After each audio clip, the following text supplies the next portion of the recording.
Good afternoon, everyone, and welcome to the 16th meeting of the Planning and Environment Committee. The City of London is situated on the traditional lands of the Anishinaabeg, the Haudenosaunee, the Lopanek, and the Atawandran. We honor and respect the history, languages, and culture of the diverse Indigenous people who call this territory home. The City of London is currently home to many First Nations, Métis, and Inuit people today. As representatives of the people of the City of London, we are grateful to have the opportunity to work, live in this territory. The City of London is committed to making every effort to provide alternate formats and communication supports for meetings upon request. To make a request specific to this meeting, please contact PEC at london.ca or 519-661-2489, extension 2425. And just before we proceed, committee members, Mayor Ed Holder will not be joining us this evening. So moving on to number 1, disclosures of pecuniary interest. I see none. I'd like to move on to the consent items. Committee members, looking for a motion? Comments? Councillor Lewis? Madam Chair, I'm happy to move all 5 items on the consent agenda. I think the staff reports on those were pretty clear, so I'm happy to move those. Looking for a seconder, Councillor Lehman. Any other comments from the committee? If not, we can proceed to vote.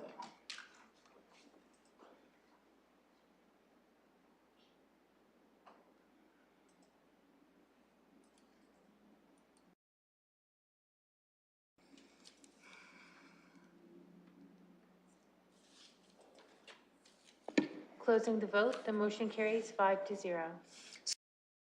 On to the scheduled items. The first one is 3.1. It's a public participation meeting for 2810 Roxburgh Road. Looking to open up the public participation meeting.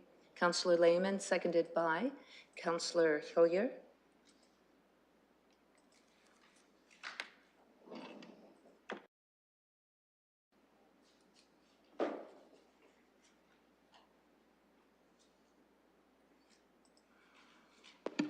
Closing the vote, the motion carries 5-0.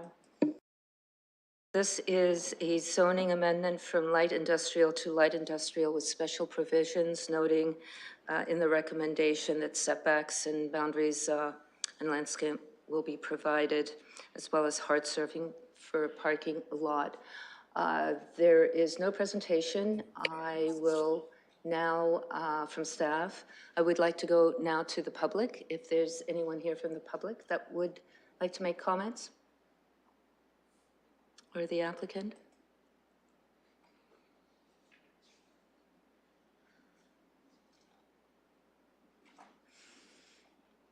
I'll ask one more time if there's anyone here that would like to make comments to this recommendation. So please come forward, stating your name and address if you wish.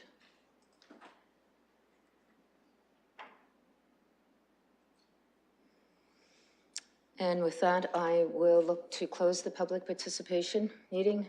Councillor Hillier, seconded by Councillor Lehman. We can proceed to vote.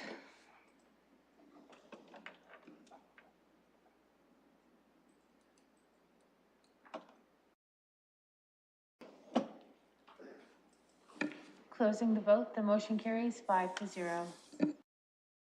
To committee for motion, Councillor Lehman, comments? I'll move the staff recommendation. Looking for a seconder? Councillor Lewis, seconds. And if there are any comments from committee members?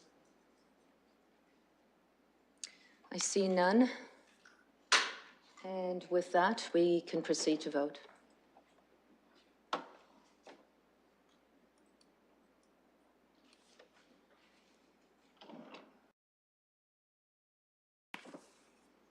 Closing the vote, the motion carries 5-0. Moving on to 3.2, which is a public participation meeting for 16 Weathered Street. Looking to the committee to open up the public participation meeting. Councillor Lehman. Looking for a seconder. Councillor Lewis. We can proceed.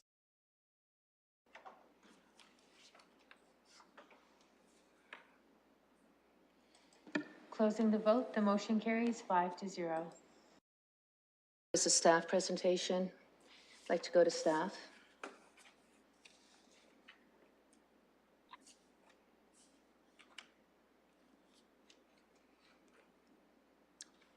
Welcome.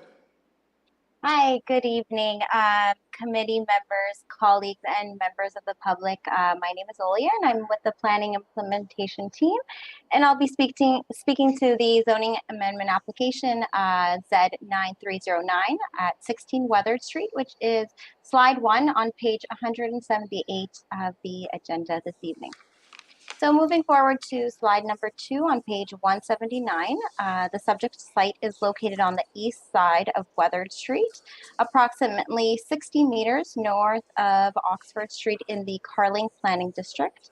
16 Weathered Street is roughly about 0.2 hectares in size with a lot frontage of 30 meters and yard depth of 66 meters and currently contains a single detached dwelling on the site. If we can turn our attention to slide number 3 on page 180, which displays the conceptual site plan and rendering. So the applicant is requesting to rezone the subject site to permit the development of a 2-story townhouse building containing 8 units, which is equivalent to 40 units per hectare. The zoning amendment before us seeks to rezone the site from a residential R1-6 zone to a residential R5 special provision R5-4 zone, providing for townhouses that would permit this development. Turning to slide number 4, page 181, I'd like to speak to a previous report related to this application.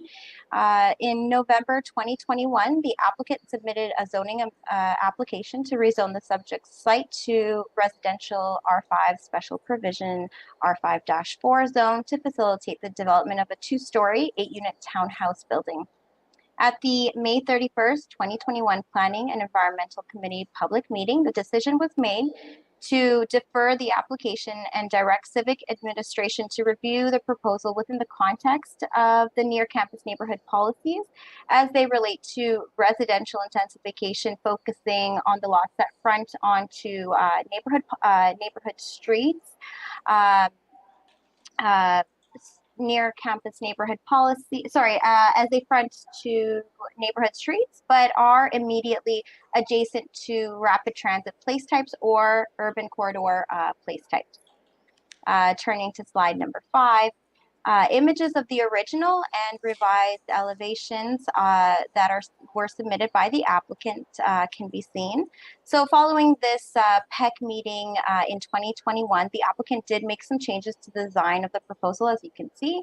The change related specifically to the elevations of the 8-unit building in an effort to reflect the visual appearance of a single detached dwelling along the street and help blend the development into the neighborhood. The notable changes to the elevations include greater portion of fenestration on elevations, addition of more articulation features, including additional gables and parapets, front door facing Weathered Street for the westerly townhouse unit with a wide front porch and canopy and a greater variety of orientation of cladding material. Now turning to slide 6 on page 183, I'll speak to the policy context, which relates to the site. I'll try to go quickly as this might be a little bit more on the dry side. So the Provincial Policy Statement 2020 directs settlement areas to be the focus of growth and development, further stating that the vitality and regeneration of settlement areas is critical to the long-term economic prosperity of our communities. It also directs planning authorities to provide for an appropriate range and a mix of housing options and densities required to meet projected requirements of current and future residents of the regional market area. In terms of policy context within our London plan, it is in the neighborhood's place type fronting a neighborhood street, which is Weathered Street. So permitted uses within this place type include single detached, semi-detached, duplex, converted dwellings, townhouses, secondary suites, home occupations, and group homes. The permitted heights within this place type are between 1 and 2.5 stories.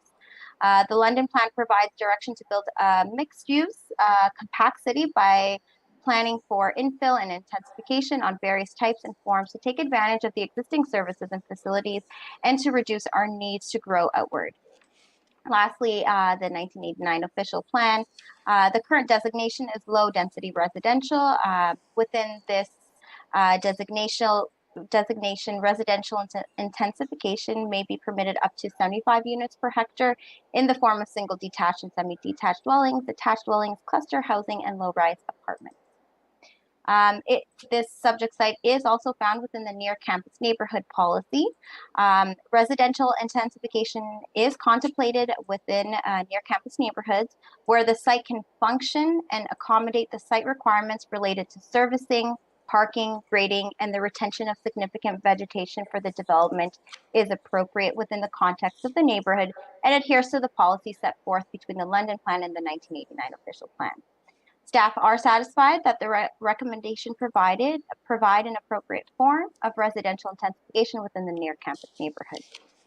Given that the site's location on the periphery of a low-density neighborhood and the proximity to the urban corridor place type, the proposal is considered an appropriate location and form of intensification to provide a transition from future higher intensity development along the Oxford Street East to the existing low-density residential neighborhood.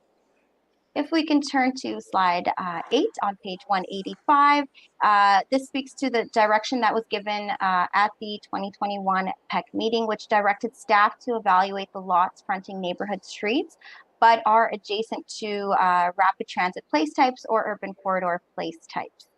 I'm just going to speak fairly quickly about the urban corridor place types. Or urban corridor place types will be places that encourage intensification over the course of the London plan so that they can mature to support higher order transit in the future. Given that the planned function of Oxford Street East for more intense mixed-use development, the development is an appropriate example of appropriate intensification in a location that can provide a transition between high and low intensity uses. Within the urban corridor place type, buildings have a standard maximum height of 6 stories and are to be sensitive to the adjacent land uses and employ such methods such as transitioning buildings heights to provide for sufficient buffers to ensure compatibility. This townhouse building is to be 2 stories and below the maximum height permitted in the urban corridor place type. And as such, staff are satisfied that the intent of the urban corridor place type policies have been achieved. If we can turn to slide 9 on page 186, I just want to reiterate the summary of the request is to rezone to a residential R5 special provision R5-4, providing for the townhouse development, townhouse that would permit the development. The special provision that is being requested to facilitate the development is a minimum front yard setback of 5 meters in place of 6 meters. And staff are also recommending the following special provision. So a maximum height of 10.5 meters and a minimum of 2 street-oriented units shall be required along Weathered Street, with the front facing and primary entrances being orientated to Weathered Street. This will provide for the continued street wall and have the rear block private amenity spaces abutting the other private amenity spaces. And lastly, if we can turn our attention to the last slide on page 187, staff are recommending approval as the amendment is consistent with the provincial policy statement 2020 and conforms to the enforced policies of the London Plan and the 1989 official plan. The recommended amendment would facilitate the development of an underutilized site with a land use and intensity that is appropriate for the site. Thank you all for your attention, and I'm available for any questions. Thank you, Ms. Elkis. I'm not sure if I'm pronouncing that correctly. If you could correct me, I'd appreciate it. No problem through you, Madam Chair. It's Alchitz. Altus. Well, thank you very much for the presentation. And I will go to committee members for any technical questions. Councillor Hillier? Yes, thank you.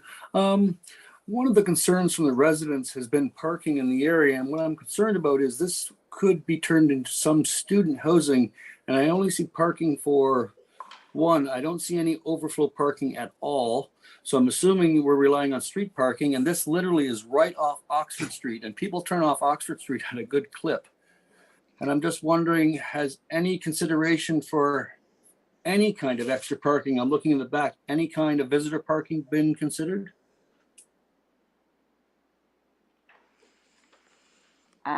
Through you, Madam Chair. So there is a total of 16 parking spaces that are to be provided. And I do believe that there is visitor parking. So there should be, I may allow the applicant to speak to that as the site plan may actually change. So just to confirm, Councillor Hillier, there are 16 spaces that are provided? Thank you. I'm just looking at the map, and it's just such a small little thing to zoom in on. Okay, thank you very much. Thank you. No other technical questions of staff? I would like to go to the applicant, if the applicant is here. Madam Chair, it's Matt Campbell from Zelenka Priamo. Can you hear me? Yes, Mr. Campbell, welcome. Thank you. Wonderful. Thank you very much. And big thanks to staff on this application. As staff mentioned, this previously came to Planning Committee. There was a good and healthy discussion on that, and it was ultimately deferred. We went back and made some changes, worked with staff on the preferred implementing zoning bylaw, and we're satisfied that we can make a quality development here, and would certainly encourage the committee to move with the staff recommendation to approve here. Just on the comment regarding parking, I'm sure the committee is well aware that parking rates have recently changed in the city. And while we're hitting the previous parking rate, we are well oversupplied for parking based on the new parking rates. So while we recognize the concern, we don't think that's going to be an issue moving forward with this application. Happy to answer any questions that the committee or members of the public may have, as always. Thank you very much. Thank you, Mr. Campbell. And with that, I see no technical questions of the applicant. I'll just move to the public now. If there's anyone here from the public that would like to make comments, please come forward. You do have up to 5 minutes. If you could state your name and address if you wish.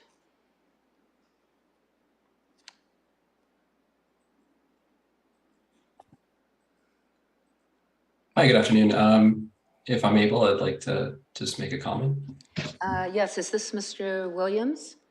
Yes, my name is Jesse Williams. I'm a resident and the owner of 1171 Dopey Street, Yeah, a property which is just... If I can interrupt, please proceed, and you do have up to 5 minutes. Great, thank you. All right, yes, my name is Jesse. I've been a long time London resident. Grew up on the East End, Cascade, which is now, I think, Marconi. Kind of growing up, it was kind of a little bit difficult. My father died at 12. My mother was often absent. School was kind of hard for me. I have autism and ADHD. 2017 Canadian Survey on Disabilities stated that 14% of respondents, adult respondents, are able to secure full-time employment. There are a lot of day-to-day difficulties for me, and for me specifically, very sensitive to noise.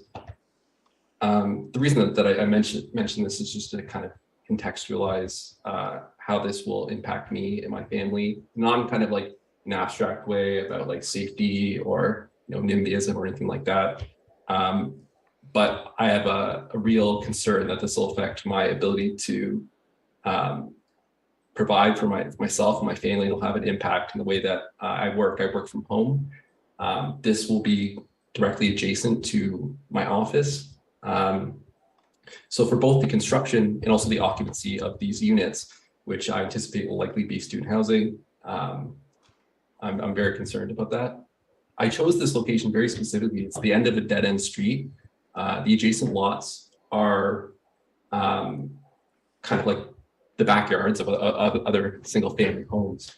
I chose it very specifically because it is a quiet location that I'd be able to be successful and be able to work at. If I'd known that the occupancy would increase eightfold, I certainly would have moved here.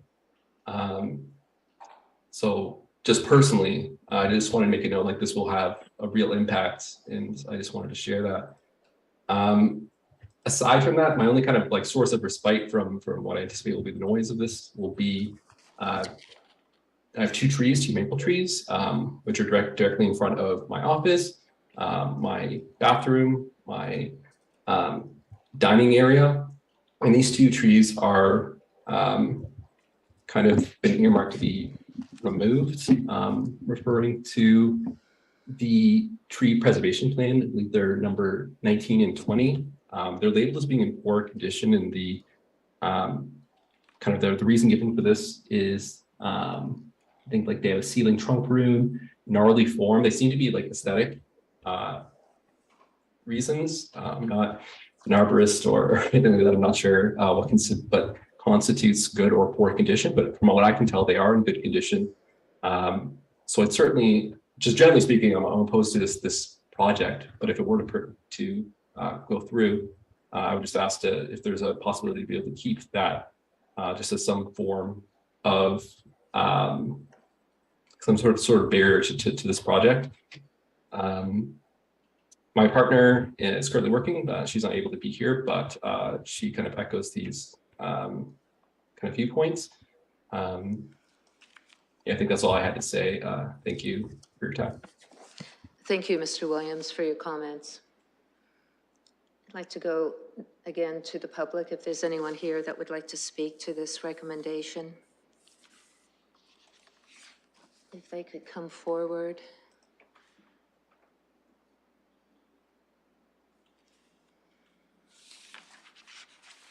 And I'll ask one more time if there's anyone here from the public that would like to speak to this recommendation at 16 Weathered Street.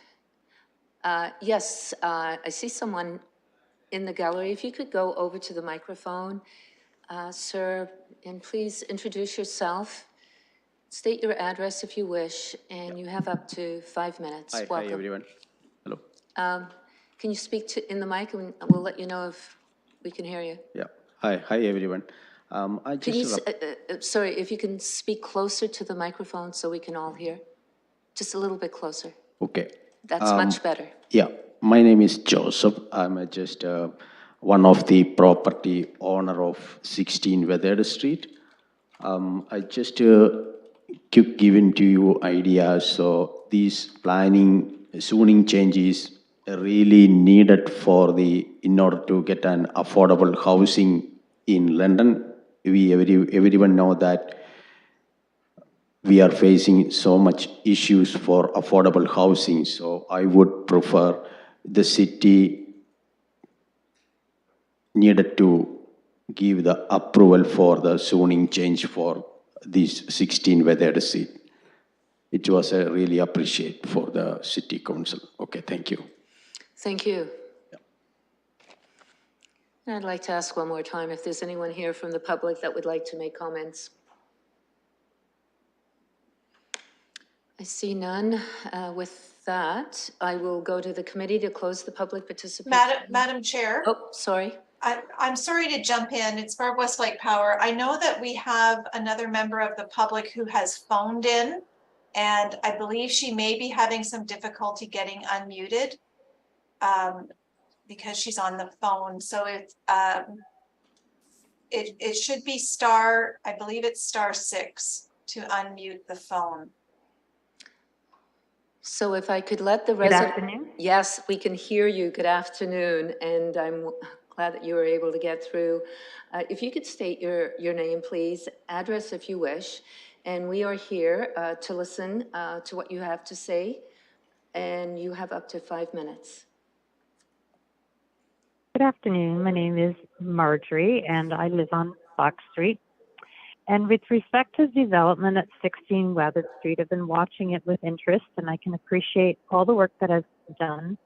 But my concern is the infill into the neighborhood. I understand this is close. It meets all of the legal requirements for the city. But my concern is a lot of other lots that are in our neighborhood, that they also will be developed in this fashion. And I do not want that to happen. I have lived in this neighborhood for close to 30 years. I've appreciated the commitment, and I also would like to thank Jesse for bringing that up, because we also chose this neighborhood because it was quiet. There's lots of space between us and our neighbors, and it has afforded us to have a very quiet place to bring up our family. And while we know we live close to Fanshawe College, it also has been an area where we have big backyards for our families, and that we are able to provide that for them. In our neighborhood, there is not a lot of green space. The neighborhood was developed in the 1950s and 1960s. We already have had Flanders Park reduced significantly, probably about 25, 30 years ago. There was housing developed there, so that was taken away from our neighborhood. And we also have not just recently had some upgrades in the neighborhood, but not a lot done here. And I feel like our neighborhood is forgotten, and people drive by it on Oxford and Highbury, and not a lot is done here for our neighborhood. And I can appreciate that affordable housing is needed, but we are literally a year or so away from Oxford and Highbury being developed, but there's going to be a lot of opportunity for students to live there and affordable housing. So I'm not sure the need to have this in our neighborhood with this many units that are available. And I would just like to say that I do not want our neighborhood to be overrun by development, and I appreciate the quietness that is here. Thank you. Thank you, Marjorie. And I would like to now go one last time. I'll be asking if there's anyone here from the public that would like to speak to this recommendation.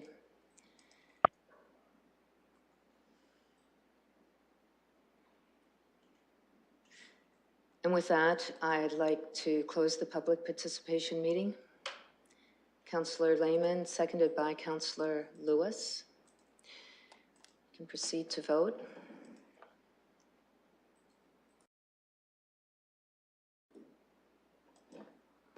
Closing the vote, the motion carries 5-0.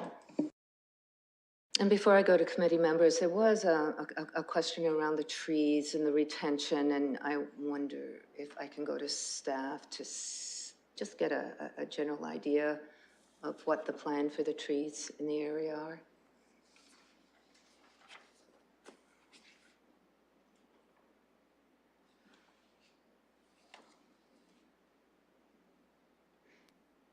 Through the chair, it's Mike Corby here.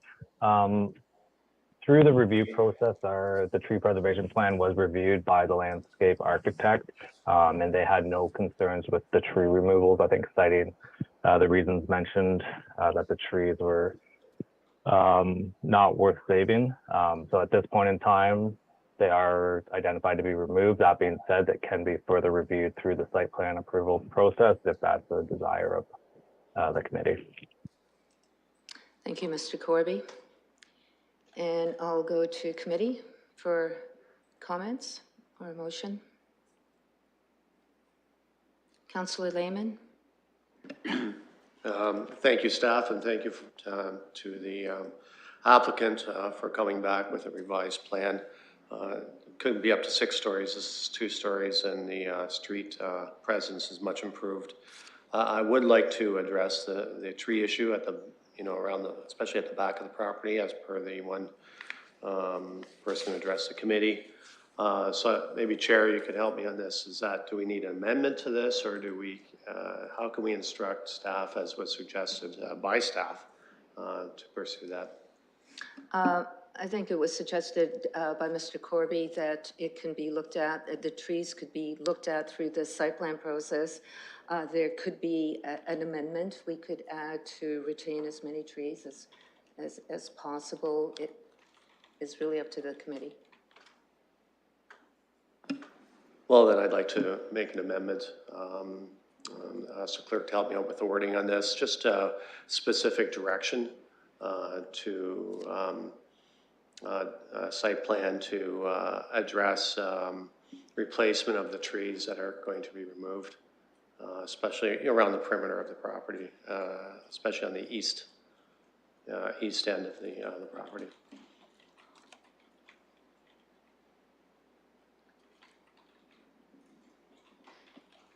So to have staff review through the site plan process to look at replacing the trees around the perimeter of the east side, specifically, but throughout the property as well, or just Yeah, specifically? that's sufficient for me. Thank you. I'm looking for a seconder. Councillor Lewis?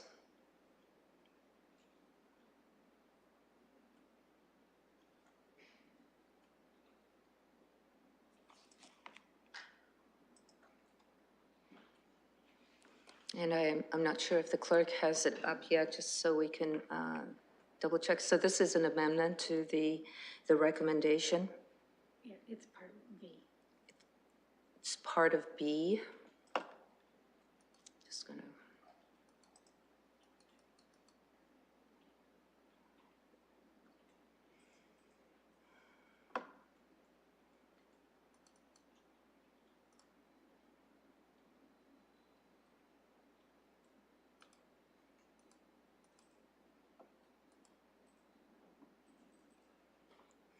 Do you see it there?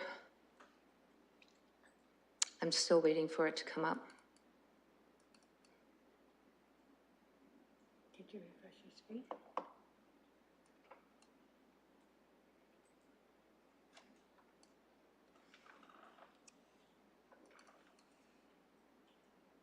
Sorry, I'm just having a few technical challenges here. Do you want me to read it? Yeah, if the clerk can please read it, just so we understand, and for the sake of the public as well. So under Part B, the Site Plan Approval Authority be requested to consider the following through the site plan process. A new Part B, retain as many trees as possible, especially around the eastern border of the property. And with that, I see I've got a thumbs up from the mover, and if the seconder is okay. Any other comments from committee members? Councillor Turner? Thanks, Madam Chair, and thanks to the mover of this. Certainly sympathetic to Mr. Williams' concerns on this.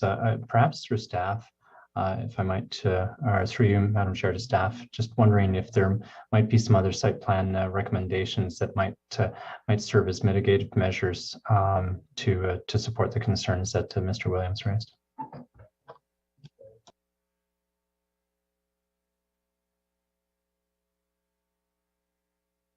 If it might help, specifically to questions of visual disturbance and noise and things like that, that might serve as buffers between his property and the proposed development. Through the chair, it's Mike Corby here.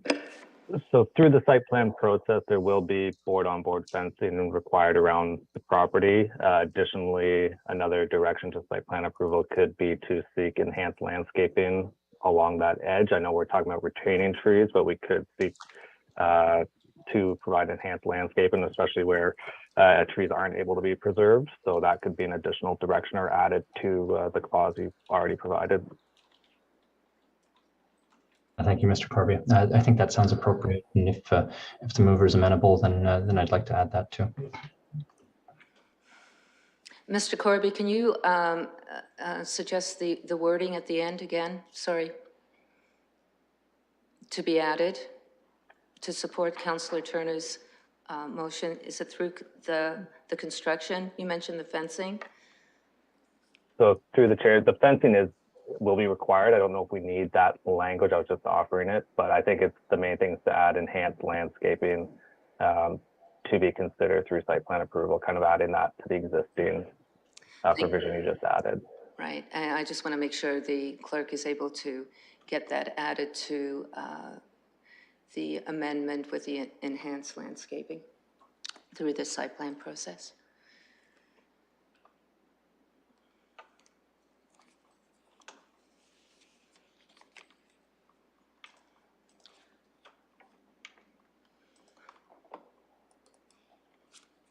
I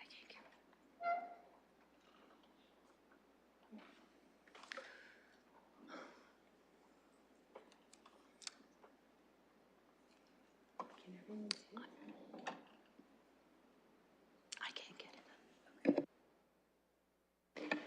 So the new part VI, enhanced landscaping where trees are not able to be preserved.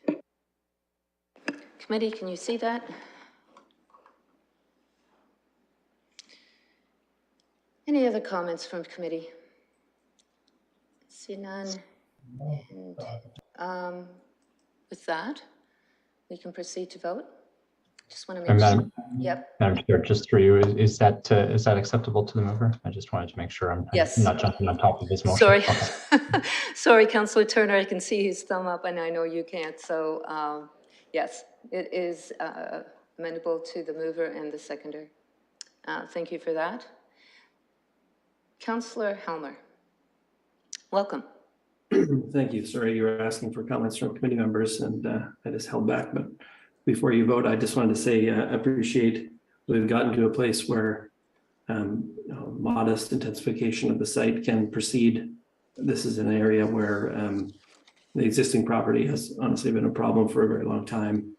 And redevelopment of the site from the perspective of the neighbors, especially the folks who live on Weathered Street, would be very welcome. I think adding in some gentle density like this in an area that's very close to Oxford Street is the kind of thing that we need to be seeing along these urban corridors. And I'm glad that the referral that we made last year has resulted into a recommendation where we can have planning staff supporting the change and giving some direction around site plan so we can get the best possible form of development in this area.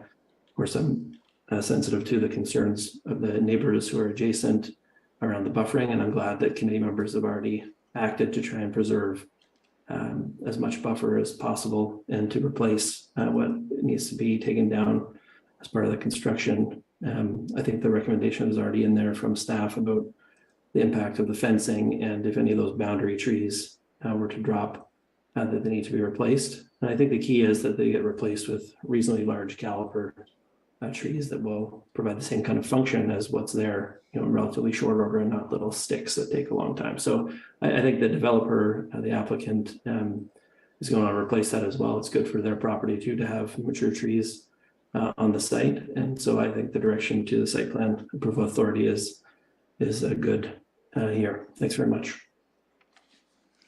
Thank you, Councillor Helmer, and I know it was your motion referring this back to see how the applicant and staff could work, and I'm glad to see that we're able to get something that is also able to protect the community as well through the process with the buffering and retention of trees. So thank you, committee members, for the work, and with that, I don't see any further comments, so we can proceed to vote.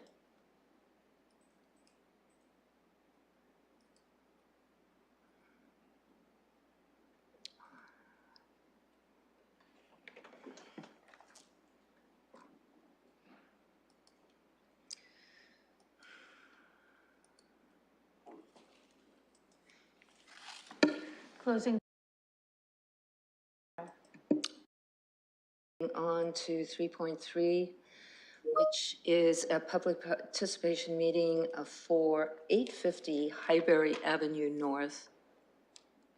Looking to open up the public participation meeting, Councillor Lehman, seconded by Councillor Lewis.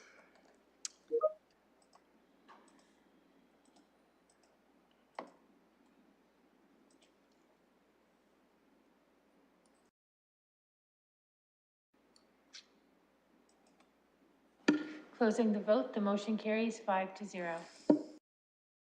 We have in front of us a recommendation. I know this has been an ongoing conversation here at Planning with the non-designated buildings, and I know Ms. Dent is here for a very quick verbal on this, just to give the committee members an update and why we're here.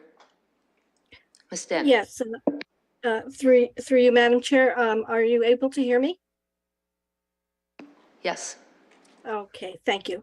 This staff report was prepared in response to a request by Old Oak Properties to remove 3 non-designated built resources on the former London Psychiatric Hospital lands at 850 Highbury Avenue North. The property was designated in 2000 under Part 4 of the Ontario Heritage Act. 4 of the buildings have been identified as having cultural heritage value or interest, and these are being retained and conserved. This is the Chapel of Hope, the horse stable, the infirmary, and the recreation hall, along with landscape features such as the tree-lined alley. There are many more built resources that do not contribute to the cultural heritage value or interest of the property. Demolition of these non-contributing built resources are being requested because redevelopment is proposed on the subject lands, and a second phase of building removals is required to accommodate the official plan amendment application. Some of these built resources are the subject of this demolition request. So this demolition request is phase 2 and includes the requested demolition of a garage, pump house, and underground water storage tank, and South Pavilion building and extensions. Council should note that a previous demolition request for 8 non-designated buildings on the property was heard by the Planning and Environment Committee on May 30th, 2022, and approved at the subsequent council meeting in June. This request included 8, as I mentioned, non-designated buildings: the North Pavilion building, the Ontario Government building, tractor barn, granary, soccer shed, potting shed, laundry building, and powerhouse. And considering the current phase 2 demolition request to remove the 3 non-designated built resources, staff notes the following. These resources do not contribute to the cultural heritage value or interest of the property and are not identified in the designating bylaw or heritage easement agreement registered on the property. The removal will not negatively impact the cultural heritage value or interest of the property. Further, impacts to the remaining designated heritage resources have been identified. And to mitigate the risk, a strategy to carry out a pre-condition survey, vibration monitoring, and post-condition survey is proposed. And finally, potential impacts to the remaining designated heritage resources will be sufficiently mitigated through construction buffering, fencing, restriction to construction routes to areas outside the tree alley, and monitoring demolition vibration impacts. Heritage staff's recommendation is that the demolition of these 3 non-designated built resources should be permitted. Thank you. Thank you, Ms. Dent. Any technical questions? See none, I would like to now go to the applicant, if the applicant is here. Good evening, Madam Chair. Can you hear me? Yes, I can. Thank you. This is Ben McCauley from Old Oak Properties. Just briefly, we have had a chance to review the staff report. Further to subsequent discussions with staff, we are agreeable to the terms and conditions noted in the recommendation in the staff report, and I'm here to answer any questions you may have. Thank you. Thank you, Mr. McCauley. And with that, I will move to the public. If there's anyone here from the public that would like to make comments to the demolition requests for the 3 non-designated buildings. I'll ask one more time. If there's anyone here from the public that would like to make comments to the demolition request.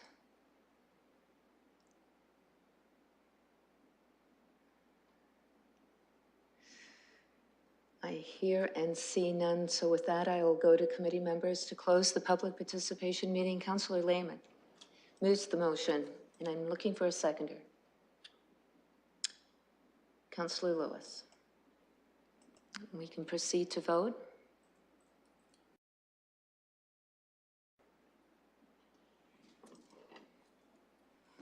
Closing the vote, the motion carries 5-0. Looking for a motion, comments? Councillor Lehman? I'll move the staff recommendation. And a seconder? I see Councillor Lewis. Any comments from the committee? I see none. I'll just make a comment here from the chair, supporting the recommendation. I'd like to see that photo documentation in there as well for the buildings, and really appreciate the work the applicant and staff have done on this one. So with that, we can proceed to vote.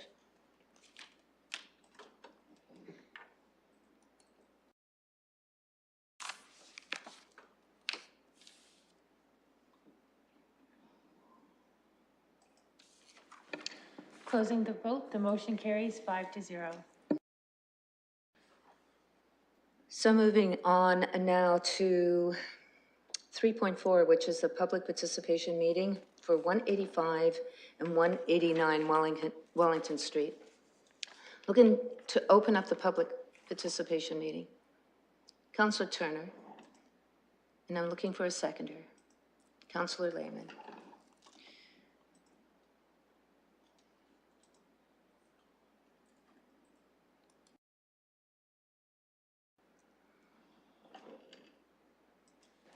Closing the vote, the motion carries 5-0. Okay, there is not a staff presentation on this one. I just want to let the committee, I'll remind the committee, this is a request to remove properties from the register for the, for 185 Wellington Street and for 189 Wellington Street as well. I wonder if the applicant is here at all? Hi, my name is Chris Bertato from C-Space Architecture. So I'm the applicant for this, these two properties. Please proceed. Chris, you have up to 5 minutes. Okay, we're just requesting the removal of both 185 and 189 Wellington Street from the city's Register of Cultural Heritage Resources. Reasons for this removal request include A, to further clarify the way for future redevelopment and or rehabilitation of both lots. B, to clarify the way for 185 and 189 Wellington Street to be demolished.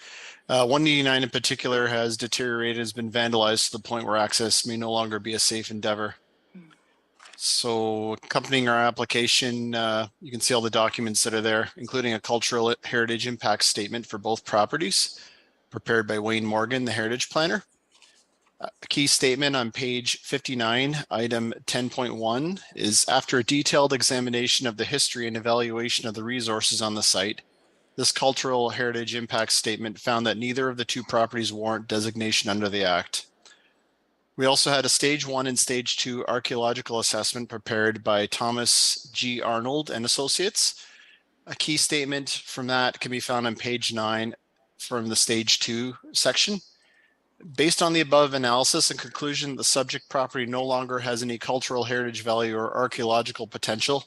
No further archaeological assessment is recommended for the property.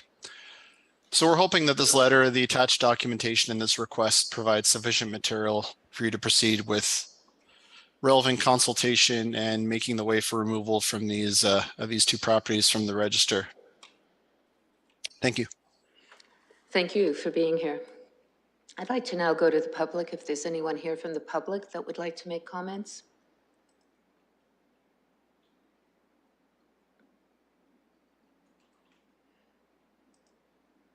And I'll ask one last time if there's anyone here from the public that would like to speak to the request to remove the properties from the register for 185 and 189 Wellington Street.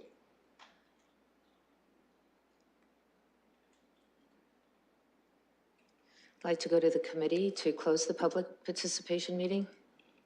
Councillor Lehman, seconded by Councillor Turner.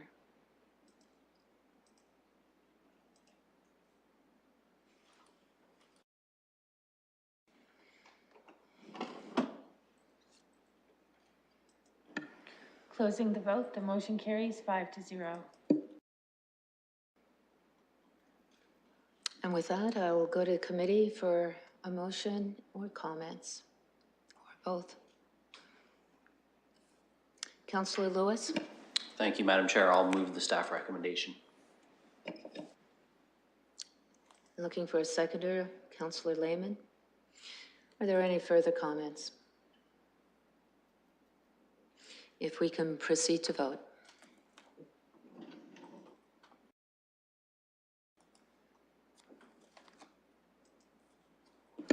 Closing the vote, the motion carries 5-0.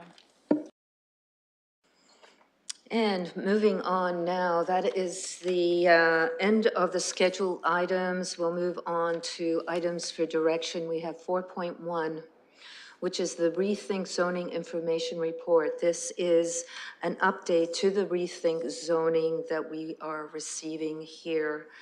I would like to maybe just to go to staff if they have a just an overall comment or some information that they can share with us. Good morning, Madam Chair. Can you hear me? It's Melissa Campbell. Yes, I can. Great, thanks. So actually, I do have a quick little verbal presentation that I can provide on this update. So this is an information report to the committee, providing an update on the project consultant's progress to date regarding the preparation of the new comprehensive zoning bylaw to implement the London Plan and replace the current Z1 bylaw. So the London Plan provides a place-based approach to planning for how London should grow. And this is an innovative departure from our traditional land use focused approach of the previous 1989 official plan. The London Plan considers all elements that contribute to how people experience a place and directs that development will be evaluated with a more balanced consideration of use, intensity, and form. So the purpose of the sample zones is to illustrate how policies in the London Plan could transition into regulation. The sample zones are a snapshot of the first draft of the new zoning bylaw and propose what a new zoning bylaw could look like in terms of the structure of a bylaw based on the organizational principles of use, intensity, and form. So the sample zones also include some sample mapping or some zone schedules and some preliminary regulations. In particular, the downtown place type, the neighborhoods place type, and the light industrial place type were selected for the 3 sample zones.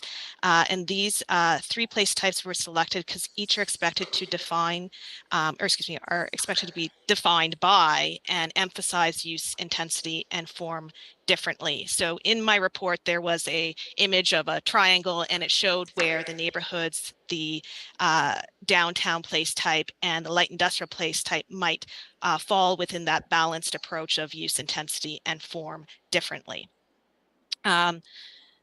So while all of the sample place type zones will have or reflect use, intensity, and form, they might reflect that emphasis differently. So for example, in the neighborhoods place type where fit and compatibility are very important, there is an equal consideration of the use, the intensity it might take, but also the form it might take. Whereas in the light industrial place type, where compatibility between land uses and sensitive land uses are of greater importance, then the emphasis might fall more on the use considerations rather than the form consideration. In terms of the sample zones, they do present a general framework that could form the structure of the new zoning bylaw and propose to divide the zoning bylaw into 5 parts. So the first part would be the general and place type zones. The second part would be the site and area specific zones. Then the third part would be the place type zone maps, followed by what the consultant is proposing to be a place type height map overlay, and then the 5th part would be any additional overlay mapping that would be required to implement the London Plan. Each place type zone in the first part of the zoning bylaw would comprise a chapter, and those place type zones would be divided into sections that include general regulations, use regulations, form regulations, intensity regulations, climate resiliency regulations, and other regulations. So again, in the structure of the chapters, you see how we're really pulling out the framework of use, intensity, and form to implement the London Plan. Additional goals for the new zoning bylaw would include a more flexible zoning bylaw to reduce the number of amendments that might be needed, and also a bylaw that's easier to use and understand. So conditional uses are proposed by the project team that would allow for the new zoning bylaw to consider a broader range of uses and intensities, while ensuring that there are performance standards associated with that broader range of uses that allow for a more specific response to the context or design to ensure that it's appropriate for the site. Illustrations, diagrams, and photographs have also been included in the sample zones, and this is to help with the readability and user experience with the sample zones, and could potentially be brought forward into a new zoning bylaw. What's important to note with this update report and the sample zones in particular is that this is a preliminary proposal by the project consultant. So the sample zones are there for discussion purposes. The sample zones are going to be subject to consultation and review by city staff, key stakeholders, and the broader public following this report to the Planning and Environment Committee. There will be opportunities for consultation and engagement from October of this year through to December, which brings us to the end of the year. And then this will help to inform the first draft of the zoning bylaw, which is expected in the new year. It's expected that through this feedback, we'll be able to provide a first draft of the zoning bylaw that would perhaps modify and refine some of these preliminary proposed sample regulations. So thank you, and I'm happy to answer any questions. Thank you, Ms. Campbell. And I just want to remind the committee we are receiving this right now. We did receive some correspondence from the London Development Institute as well, just to bring that to your attention. And with that, I'll go to committee for any comments, questions. Councillor Lehman?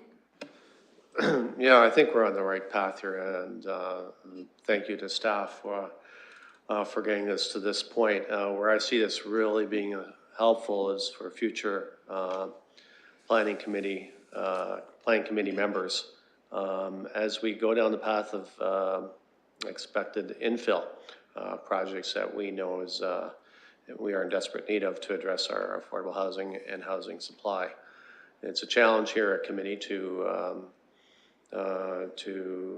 take in applications and staff recommendations and pair them against concerns of neighbors, which are impacted a lot of infill projects. So I think this will provide will provide good guidance once the rethink zoning is completed. And I encourage staff members that are working on this is to bear in mind the challenge we have as committee members and council to get to our goals of infill, but with recognizing the impact that it has on neighbors that these projects are coming beside. So I will move that we receive this report. Thank you, Councillor Lehman. And with that, I'll look to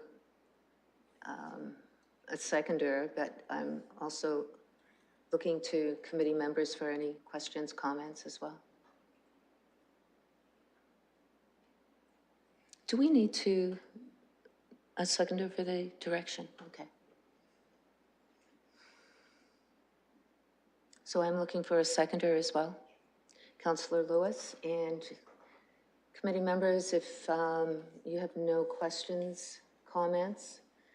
Councillor Turner? Just a really brief comment. I like the approach. I like the idea of throwing some samples forward for discussion points. I'd be very intrigued to see the community discussion as this moves forward. And I think this is a really essential component of actioning what the London Plan and its aspirations and how you execute those principles within the London Plan. It's really dependent and key on the way we do our zoning and how it really reflects our needs for the years to come. So I unfortunately won't be around to see it implemented, but I'll be watching with keen observer eyes. Thank you. Thank you, Councillor Turner. Any other comments from committee? If I just may make a couple comments from the chair. I know there will be a working group. I think that's going to be really important. Hopefully that working group will be composed of a number of stakeholders in the community. It's going to be important for that engagement to work through this zoning bylaw. I'm sort of surprised it's going to take us this long, though. We're sort of looking at a whole year before the bylaw comes back to us, but it probably, there's probably a lot of work still to come on this. I was really pleased to hear from staff about the importance of having the bylaw flexible to accommodate the London Plan, I guess. But more important, the flexibility is going to be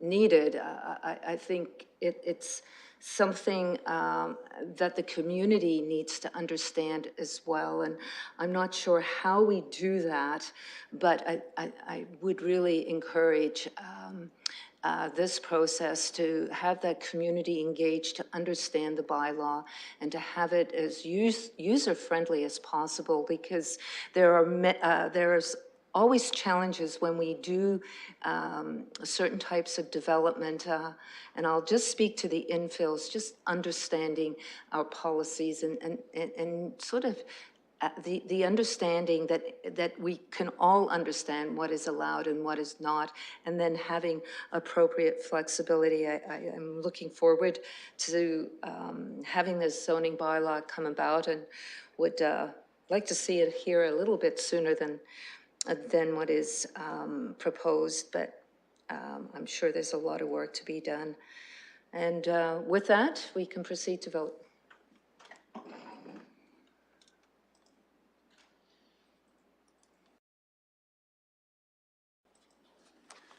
Closing the vote, the motion carries 5-0.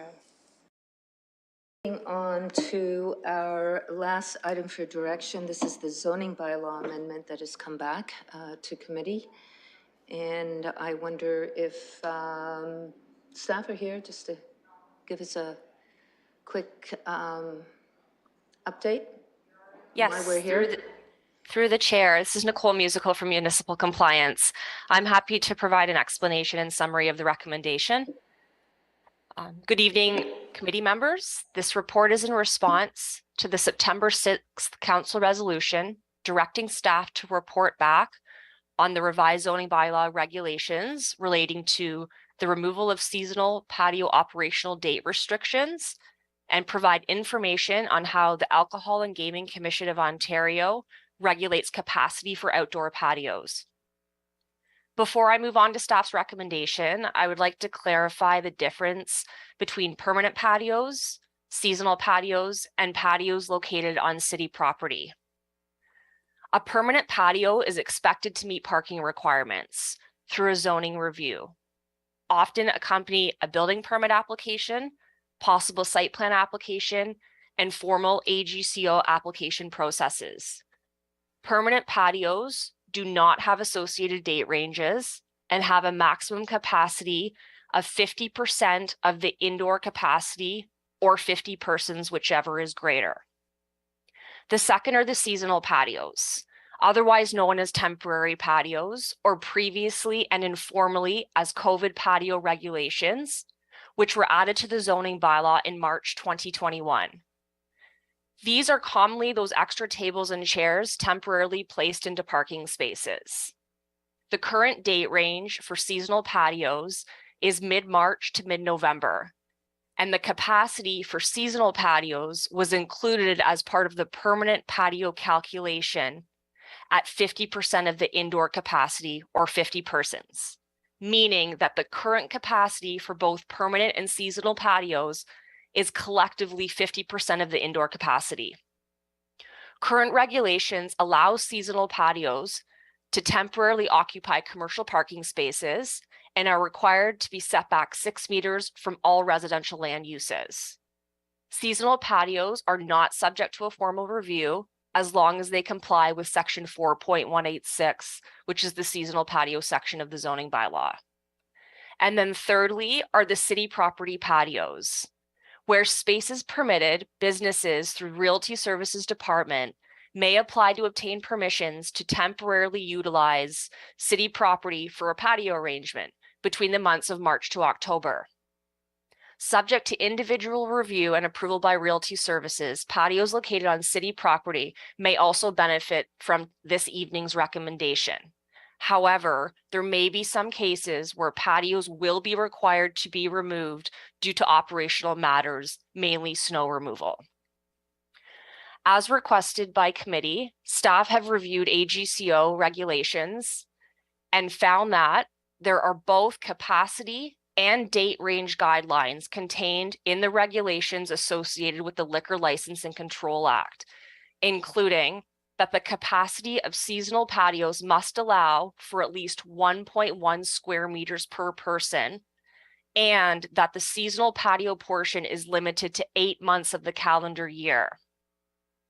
As a result, staff are suggesting the evaluation of section 4.186, which is the seasonal outdoor patios regulation, by recommending the 3 following amendments. Number 1, removing references to specific months of operation for seasonal outdoor patios and align with the 8-month regulation based on the Liquor License Control Act. So the current date range as it stands are specific to mid-March to mid-November. So the recommendation before you would permit businesses to choose to open their seasonal patios to a maximum of 8 months of a calendar year, regardless of the month. Number 2, adding a capacity regulation for seasonal patios based on 1.1 square meters per person. So as I've mentioned, current regulations for both permanent and seasonal allow for a total of 50% of the licensed capacity, indoor capacity, or 50 persons, whichever is greater. This recommendation would maintain the 50% rule for the permanent patio portion and then add a new calculation for seasonal patios based on an area of 1.1 square meters per person, which again would mainly be associated with those extra tables and chairs that have been placed into parking spaces over the last few years. The third portion of the amendment is adding to ensure that seasonal outdoor patios shall not be located within accessible parking spaces. So in summary, we are looking to recommend or add a 1.1 square meters per person calculation to the seasonal patio, and which will provide guidelines and limitations in terms of extra occupants while allowing for greater flexibility for seasonal patios, or again, as I have referred to a few times, as those extra tables and chairs. Secondly, amending the date range to a sliding annual scale, which will also provide for some flexibility and better align with the AGCO patio guidelines. Thank you very much for your time this evening, and I'm happy to answer any questions. Thank you very much. And I'll go to committee members for any questions, comments. Councillor Lewis. Thank you, Madam Chair. As one of the councillors who brought forward the request to have these reviewed, I just want to say to Ms. Musico and those involved in this review, thank you very much for the work. To me, this is bullseye. This is exactly what I was hoping to see come back. And I'm happy to move the staff recommendation on this. I think it hits all the points that were raised in the last debate around this. And now I'm looking for a seconder, Councillor Lehman. Any other comments from committee members? Councillor Turner. Thank you, Madam Chair. Thanks, Ms. Musico. This is helpful. I think it helps clarify a lot of the questions we had at the last meeting. I guess I'm disappointed actually with what we found because it doesn't have that breadth of permissives that we were looking for at the time. I think when we had the discussion when it last came to us, the AGCO and the Liquor License Control Act is helpful and informative and really frames what we're allowed to do in these circumstances. So I think that's reasonable. I would have liked to have seen us have less regulation in this circumstance to be able to provide more latitude to operators. But given what we have, it sounds like we're providing the greatest latitude that we can in this circumstance. Just for clarification, and I think it says it here a couple times, but the 50% regulation is an AGCO thing. That's not a local bylaw component. Thank you, and through the chair. Actually, the 50% regulation, Councillor Turner, is contained in our zoning bylaw. It is a provision under section 4.18 under a capacity regulation that is applicable to all types of patios, whether or not it's permanent or seasonal. Thank you. Through you, Madam Chair. What's the rationale for the 50%? Is this, I think when we discussed it a little bit, we talked a little bit about washroom facilities and things like that, but there's other components to this that that kind of dictates what that capacity might be based on the amenities and facilities that would be available to the patrons of whatever that number would be. Thank you, and through the chair, that decision was kind of supersedes my time. So if it's appropriate, and possibly Mr. Kokoros can help me out with that one. I understand that he is obviously building division, but I'm wondering if he may have some background on the implementation or recommendation of that 50% contained in the zoning bylaw. Mr. Kokoros, are you here? I'm just... Thank you, Madam Chair. Yes, I am here, and through you, similar to Ms. Musico, that did precede my time with the city. I've been with the city 21 years. It is my understanding that there was some kind of reference to the fact that during the summer months that perhaps half of the capacity of the indoor space was not really utilized. Most people would prefer to sit outside, and therefore the inside would have potentially 50% less capacity than perhaps during the winter months. But I can't confirm that necessarily. It's more hearsay than an actual policy that I have read or come across. Councillor Turner. Thank you. So that becomes a little bit more interesting, I guess, because it seems like it may be a little arbitrary. 50% is I guess we call it terminal digit bias, where you pick a number that's rounded out at a flat number like 50% or 30% or something like that, rather than it having any anchoring in what the actual number would be, whether it's 36% or 76%, right? Perhaps as part of our review of this, and I think it's reasonable for us to pass this so that we can provide some certainty to operators.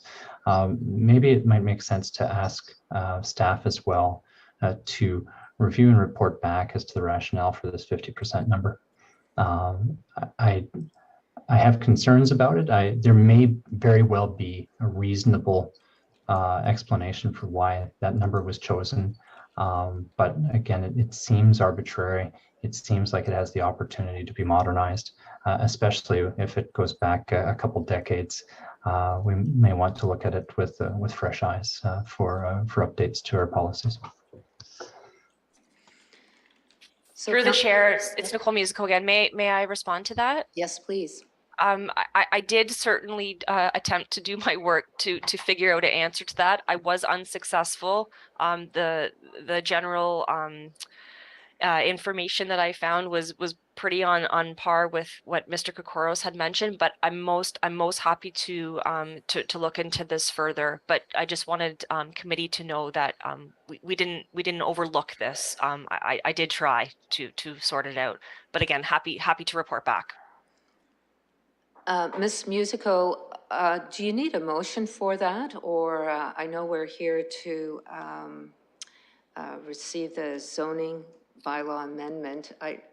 Yes, through the chair, I would suggest, well, we're asking for the bylaw to be introduced.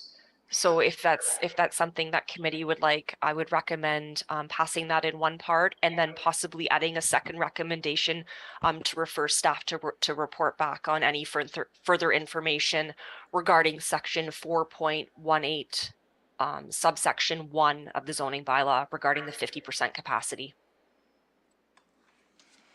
So we can do this in two steps then.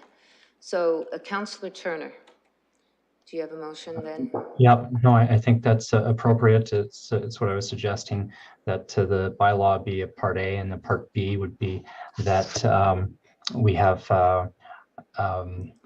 sorry, I just got distracted there for a second. And that part B would be that we request staff to review the rationale for the 50% capacity and explore any opportunities to update as appropriate and report back to council.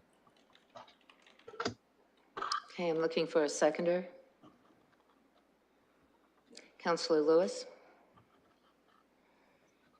And while we have the clerk put everything together, I would like to just make a couple comments here. And I'm a big fan of balance, and I'm really glad to see that a bit more work was done on this, extending the seasonal patio. I have a quick question around the 8 months. I know we've got flexibility now. We've taken the dates from March to November out, but where does the 8 months come from, since there's 12 months in the year? Through the chair, thank you. The 8 months is a regulation contained in the Liquor License and Control Act, directly out of reference to their regulations.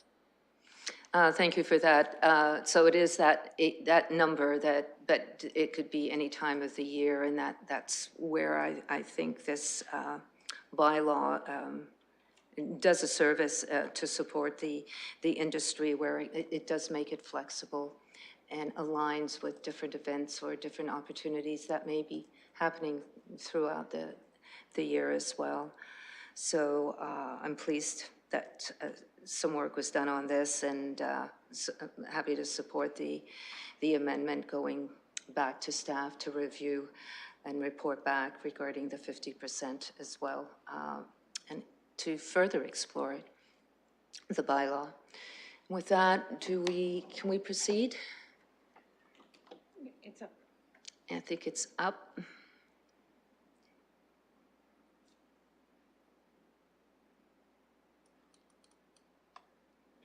you want me to read it? Yes, for the sake of the public that's listening in, if the clerk can please read it.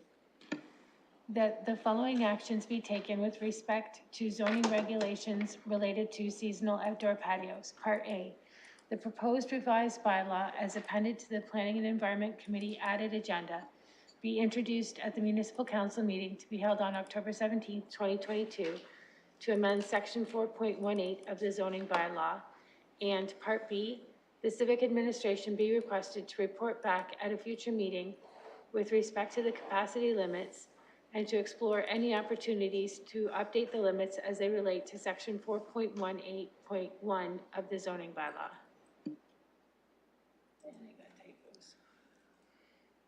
And I think we can fix that up a little bit as this comes back to council, but with that, I It is moved and seconded, and we can proceed to vote if there's no further comments. I see none.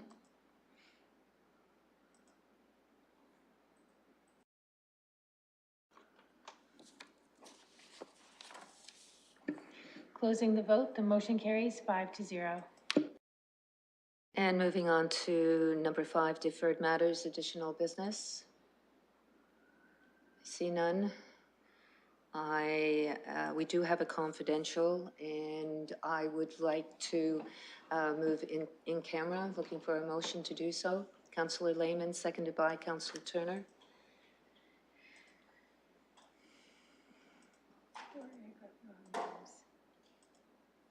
And we can proceed to vote.